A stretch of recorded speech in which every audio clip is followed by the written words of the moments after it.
வணக்கம் உறவுகளே. சினிமாவுக்கு பாட்டு எழுதுகிற வாலி அவங்க சொன்னதை இப்போ நான் உங்களுக்கு பதிவாக போடுறேன். அவர் எழும்பூர் ரயில்வே ஸ்டேஷனில் போய் அங்கே நிற்கும்போது அங்கே ஒருத்தர் சிமெண்ட் பெஞ்சில் உட்காந்துட்ருக்கிறாரு. அவர்கிட்ட போய் வாலி அவங்க, நான் சினிமாவுக்கு பாட்டு எழுதுகிறேன், நானும் திருச்சிக்காரன் தான்னு தன்னை அறிமுகப்படுத்திக்கிறாரு. அப்போது நீங்கள் தான் வாலியா அப்படின்னு சொல்லி அவர் 2 கையும் பிடிச்சிக்கிறாரு அந்த சிமெண்ட் பெஞ்சில் உட்காந்துருந்த மனிதர்.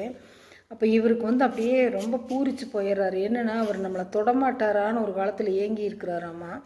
அவர் ரொம்ப முக்கியமானவர், அவர் தொடமாட்டாரான்னு ஏங்கி இருக்கிறாராம்மா. இவர் போய் கையை பிடிச்சிட்டு நீங்கள் தான் வாலியான்னு கேட்குறப்போ ஒரு நிமிஷம் அப்படியே தன்னையே மறந்துட்டு நின்றுட்டாராம்மா.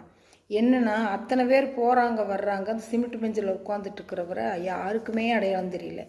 என்னென்னா, அவர் காசு இல்லாத, கடைசி காலத்தில் காசு இல்லாமல் ஆயிட்டார்.